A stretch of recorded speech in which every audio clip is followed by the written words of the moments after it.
அகிலமெங்கும் உள்ள தமிழ் நேயர்கள் அனைவருக்கும் பரம்பரை ஜோதிடர் உங்கள் மனோ பாலாஜியின் அன்பான வணக்கம். கும்பராசி அன்பர்களுக்கு சனி பகவான் வக்ர பெயர்ச்சி. இந்த வக்ர பெயர்ச்சினால் உங்களுடைய ராசிக்கு எப்பேற்பட்ட ஒரு பலன்கள் இந்த சனி பகவான் நமக்கு ஏற்படுத்தி கொடுக்க போகிறார் அப்படிங்கிறத பற்றி இந்த பதிவில் இப்போ நம்ம தெளிவாக பார்க்க போகிறோமுங்க. ஃபஸ்ட் டைம் பார்க்குறவங்களா இருந்தீங்கன்னா சப்ஸ்கிரைப் பண்ணி பெல் பட்டன் அழுத்தி ஆல் ஆப்ஷன் கொடுங்க. கும்பம் அப்படின்னா ஒரு கோபுரத்தின் உச்சியில் இருக்கக்கூடிய ஒரு கலசத்தை போல. அப்படின்னா எப்போவுமே மனசு ரொம்ப திடமாக வச்சுருப்பீங்க. நல்ல ஒழுக்கமாக வாழக்கூடியவங்க இந்த கும்பராசிக்காரர். இந்த கும்பராசியில் பிறந்தவங்க எப்போவுமே சுகத்தை விட கஷ்டங்கள அதிகமாக அனுபவிப்பாங்க. காரணம் என்னென்னா, மற்றவங்களுக்காக வாழக்கூடியவங்கன்னு சொல்லலாம். சரிங்களா? அதாவது நம்ம குடும்பத்தில் இருக்கிறவங்களுக்கு அவங்களுக்குன்னே அந்த நேரத்தை முக்கியமாக செலவிடுவீங்க. அதே மாதிரி ஒரு வேலைக்கு போகிறீங்கன்னா, அந்த வேலையே தான் நம்ம கண்ணும் கருத்துமா இருப்பீங்க. அந்த மாதிரி தான் இருந்துகிட்ருப்பீங்க. அதே மாதிரி நம்மளுடைய ஒரு லட்சியம், மனசில் ஒரு குறிக்கோள், எண்ணம் அப்படின்னா, நம்மளுடைய ஒரு வீடு, சொத்து, சுகம், ஆஸ்தி, அந்தஸ்து இது நம்ம அடைஞ்சு ஆகணும்னு நினச்சிட்டிங்கன்னா, அதுக்காக எத்தனை கஷ்டம் வந்தாலும் இரவு பகலும் பாராமல் வேலை செய்து அதுக்குண்டான முயற்சி எடுத்து அந்த இடத்தை அடையக்கூடியவங்க தான் இந்த கும்பராசிக்காரர். அப்படின்னா நமக்காக வாழ்கிறத விட நம்ம குடும்பத்தில் இருக்கிறவங்க சந்தோஷமாக இருக்கணும், நம்மளை சார்ந்து இருக்கக்கூடியவங்க மகிழ்ச்சி அவங்க இருக்கணும் அப்படின்னு நினச்சி நம்மளுடைய கஷ்டப்பட்டாலும் அந்த கஷ்டத்தை பெருசாக எடுத்துக்காம, அதாவது அந்த சிரமத்தையும் பெருசாக யோசிக்காம, அதாவது மற்றவங்களுடைய சுகத்துக்காக வாழக்கூடியவங்க தான் இந்த கும்பராசி அன்பர்கள். அப்பேற்பட்ட உங்களுக்கு சொல்ல வேண்டியதே இல்லை. ஒரு 6 வருஷமா எத்தனை கஷ்டப்படக்கூடாது, அத்தனை கஷ்டப்பட்டீங்க. ஏன்னா இப்போ கடைசி கட்டத்தில் பாதச்சனி வேறு இப்போ நடந்துகிட்ருக்குது 2ஆம் இடத்துல. அது குடும்பச்சனின்னு சொல்லுவோம்.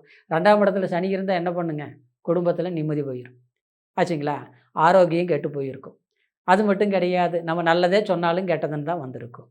உண்மையே பேசினாலும் அது மற்றவங்க புரிஞ்சுக்க மாட்டாங்க. பொய் பேசுவாங்க பக்கத்தில் இருக்கிறவங்க, அவன் பேச்சும் கேட்பாங்க, ஆனால் நம்ம பேச்சும் கேட்க மாட்டாங்க. இப்படி இல்லாமல் அனுபவிச்சுட்ருப்போம். இன்னொன்று சொல்ல போனோம்னா, யாரும் நம்மளை புரிஞ்சுக்குங்களோ அவங்களே புரிஞ்சுக்க மாட்டாங்க. காரணமே இல்லாமல் விலகி போயிருப்பாங்க. சம்மந்தமே இல்லாமல் நம்மளை காயப்படுத்தியிருப்பாங்க. கட்டாயத்தில் நம்ம விரும்பி போனாலும் ஆனால் அவங்க நம்மளை விட்டு விலகி போவாங்க. ஆனால் இதே உங்களுக்கு ஒரு பெரிய வேதனையாக இருக்கும். சரிங்களா?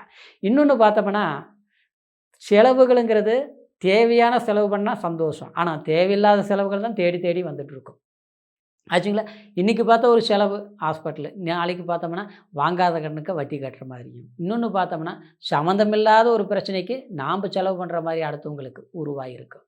பாவம்னு பரிதாபப்பட்டு ஒருத்தர்கிட்ட கடன் வாங்கி இன்னொருத்தர் கொடுத்துருப்பீங்க. கடைசியில் பார்த்தா அவர் போயிட்டார், அந்த கடனை நாம் கட்டுற சூழ்நிலை. இப்படி எல்லாமே அனுபவிச்சிருப்பீங்க. பாவம்னு பரிதாபப்பட்டு இன்றைக்கி நம்ம கொடுத்துருந்தாலும் இன்றைக்கி அவங்க கிட்ட கெட்ட பேர் தான் மிச்சம். இது எல்லாமே நீங்கள் அனுபவிச்சிருப்பீங்க. உங்களுக்கு 2 விஷயங்கள் பலவீனமான விஷயங்கள். ஒன்று, ஜென்மத்திலேயே ராகு இருந்ததுங்க. இன்னொன்று பார்த்தோம்னா 2ஆம் இடத்துல சனி. இந்த குடும்ப சனி என்ன பண்ணும், குடும்பத்தில் குழப்பங்களை உருவாக்கி வச்சுருக்கும். என்ன தான் நம்ம அண்டர்ஸ்டாண்டிங்காக இருந்தாலும், சொக்க தங்கமாக இருந்தாலும் நம்மளை புரிஞ்சுக்க மாட்டாங்க. புரியுங்களா? நீ என்ன சொல்கிறது, நான் என்ன கேட்குறது அப்படிங்கிற அளவுக்கு ஏட்டிக்கு போட்டியாக நிற்கக்கூடிய ஒரு நிலை உருவாகிருக்கும். இதை நம்ம புரிய வைக்கிறோம்னா கூட அதுக்கு வாய்ப்பு கொடுக்க மாட்டாங்க. அப்புறம் நம்ம எப்படி புரிய வைக்க முடியுங்க, இந்த மாதிரி ஒரு சூழ்நிலை. ஆக மொத்தத்தில் இது எல்லாமே இருக்கக்கூடிய நேரத்தில் இந்த சனி பகவான் வக்ர நிலை தான் நமக்கு ஒரு வர பிரசாதம். சரிங்களா? கோயிலில் போய் அபிஷேகம் பண்ணி ஒரு பிரசாதம் வாங்கின மாதிரி ஒரு திருப்தி. காரணம் என்னென்னா, வக்ரங்கிறது ஒரு கிரகம். அதாவது வக்ர நிலை அடையும் போது அதனுடைய தன்மையிலிருந்து ரிவர்ஸ் தன்மை அப்படின்னா, அதாவது ஆப்போசிட் நிலை அடையப் போகுதுன்னு அர்த்தம்ங்க. பின்னோக்கி நகருது அந்த கிரகம். அப்போது நமக்கு இந்த 7.5 சனி, இந்த பாதச்சனி இதெல்லாம் நடந்துட்டு இருக்குது இல்லைங்களா, குடும்பச்சனி. அது இந்த நேரத்தில் அதுலேருந்து நம்ம ரிலீஃப் ஆன மாதிரிங்க. 26ஆம் தேதி, அதாவது ஜூலை மாதம், டிசம்பர் 10ஆம் தேதி வரைக்குமே நமக்கு ஒரு அற்புதம் தான் சொல்லணும். ஏன்னா உங்கள் 2ஆம் அதிபதி வேறு 6ஆம் இடத்துல இருந்து கரெக்டாக 9ஆம் பார்வையாக 2ஆம் இடத்துல நம்ம சனிக்கு பகவானையே பார்க்குறாருங்க. அப்போ அந்த சனி வக்கரத்தில் இருக்கிற போது உங்களுக்கு நல்லது வாரி கூடிய ஒரு காலம்னு வச்சுக்கோங்க. அப்போ நம்ம என்ன பண்ணலாம், ஒரு வீடு கீது கட்டணும்னு நினச்சாலும் கண்டிப்பாக கட்டி முடிக்கக்கூடிய நேரம். ஆரம்பிக்கலாம்னு சொல்ல வரேங்க. ஏற்கனவே ஒன்று ஆரம்பித்தோம், அது வேறு நின்று போச்சு. இப்போ நீங்கள் ஆரம்பிங்க, நல்லா முடிச்சிருவீங்க. அப்புறம் ஒரு இடம் ஒன்று வாங்கலாம்னு நினைக்கிறோம். பணம் இல்லை, ஒரு லோன் கீன் வருமா? இல்லை நமக்கு பழைய இடம் ஒன்று இருக்குது, அதுக்கு இது கொடுத்துடலாமா? இல்லை பூர்வீக சொத்து கொஞ்சம் பிரச்சனையாக இருக்குது, அதுக்கு தீர்த்தோம்னா நமக்கு இஷ்டப்பட்ட மாதிரி ஏதோ ஒன்று அமைச்சிக்கலாம். இது அந்த மாதிரி விஷயங்கள் நீங்கள் இந்த நேரத்தில் நீங்கள் செய்து முடிக்கக்கூடிய ஒரு காலமாக இருக்கிறதுனால அந்த மாதிரி வாய்ப்புகள் அமையும். அப்புறம் நமக்கு சொத்தும் அதை பூர்வீகம் இல்லை, இடம் வாசல் வண்டி வாகனம் சம்மந்தப்பட்ட இதில் இது வரைக்கும் நம்ம எதுவுமே பண்ணாமல் பண்ணக்கூடிய சந்தர்ப்பங்கள் இல்லாமல் இருந்திருந்தா சரிங்களா, அந்த இந்த நேரம் ஏதோ ஒரு வழியில் ஏதாவது ஒரு ரூபத்தில் நமக்கு ஒரு சாதகமான வாய்ப்புகள் அமையும் சரிங்களா. வாங்கக்கூடிய வாய்ப்பு அமையும். வாங்கக்கூடிய வாய்ப்பு நேர காலம் வந்துருச்சுன்னா கண்டிப்பாக அது ஏதாவது ரூபத்தில் யாராவது ஒரு மூலியத்தில் அந்த சாதகமான நேரத்தை கொடுத்து நமக்கு வாய்ப்புகளை அள்ளி கொடுத்துருவாரு. கண்டிப்பாக ஒரு லோன் போட்டாவது ஒரு வீடு வாங்குகிற யோகம் சரிங்களா. ஒரு இடம் ஒரு சிம்பிளான முறையிலையாவது ஒரு இடம் வாங்கக்கூடிய வாய்ப்பு. ஏற்கனவே ஒரு கடன் பிரச்சனை, சில தொல்லைகள் இருக்குது, சிரமங்கள் இருக்குது, மீண்டு வர முடியாமல் இருக்குது. ஒரு கம்மி இன்ட்ரெஸ்ட்டில் ஒரு வாய்ப்புக்கு ஒரு கடன் கிடைக்குமா, இல்லை இந்த கடன் பிரச்சனையிலிருந்து மீண்டு வர்றதுக்கு நமக்கு ஒரு வேலை பெரிய அளவில் ஒரு அதிகமான சம்பளத்தில் ஒரு பெரிய அளவில் நமக்கு அமையுமா அப்படின்னு எதிர்பார்த்து இருந்து கும்பராசி அன்பர்களுக்கு ஒரு சாதகமான வாய்ப்புகள் நிச்சயமாக அமையும். எல்லாத்த விடங்க நான் சொல்கிறேன் பாருங்கள், மன நிம்மதி கிடைக்கும் சரிங்களா. மன அமைதி கிடைக்கும். பிடிச்சவங்களுடைய ஒரு உறவு நட்பு கண்டிப்பாக கிடைக்கும் சரிங்களா. அதே சமயத்தில் சொந்த பந்த ரீதியில் எல்லாமே இப்போ நீங்கள் விலகி இருக்கிறீங்க. யாராருக்கு பார்த்து பார்த்து பண்ணீங்களோ அவங்க எல்லாமே இன்றைக்கி நம்மளை விலக்கி ஓரங்கட்டி நம்மளை ஒதுக்கி வச்சுருப்பாங்க. அதை நினச்சே நீங்கள் வேதனைப்பட்டிருப்பீங்க. ஆனால் நீங்கள் வேதனைப்பட்ட வேதனைக்கு இந்த நேரத்தில் இந்த 26ஆம் தேதி இந்த ஜூலை மாதம் கண்டிப்பாக அவங்களே உங்களை தேடி வருவாங்க. உங்களுடைய உண்மை, அன்பு, உணர்வு என்னங்கிறத அவங்க மற்றவங்க புரிஞ்சுக்குவாங்க சரிங்களா. ஓடி போனவங்க தேடி வருவாங்கங்கிற மாதிரி உங்களை விட்டு பிரிஞ்சு போனவங்க உங்களுடைய அன்பு என்னங்கிறத உணரக்கூடிய ஒரு வாய்ப்புகளும் சாதகமான முறையில் அமையும். சிலருக்கெல்லாம் பார்த்தோம்னா திருமணம் தள்ளி தள்ளி போயிட்டு இருந்ததுங்க, பண்ணவே முடியலைங்க அப்படிங்கிறவங்களுக்கு இந்த நேரத்தில் உங்களுக்கு குரு பலம் இல்லாமல் இருந்தாலும் 2ஆம் இடத்தை பார்க்கறதுனால சரிங்களா, அந்த வாய்ப்புகள் உங்களுக்கு, அதாவது நாம் பார்க்கக்கூடிய ஒரு மாப்பிள்ளையாக இருந்தால் பொண்ணுடைய ஜாதகத்தில் குரு பலம் இருந்தால் கண்டிப்பாக உங்களுக்கு அந்த வாய்ப்புகள் அந்த மாதிரி ஜாதகங்கள் உங்களுக்கு அமையும் சரிங்களா. சில இடங்கள்லாம் நம்ம பார்க்குறோம், பிடிக்கிறோம், ஏதாவது ஒன்று பொருத்தம் இல்லை, பொருத்தம் நல்லா இருந்தால் பொண்ணு பிடிக்கல, மாப்பிள்ளை பிடிக்கல, எல்லாம் பிடிச்சதுன்னா யாரோ கெடுத்து விட்டுட்டாங்க, அது தள்ளி தள்ளி போயிட்டுருக்குது. இதே மாதிரி 2-3 முறை ஆகிப்போச்சுங்க.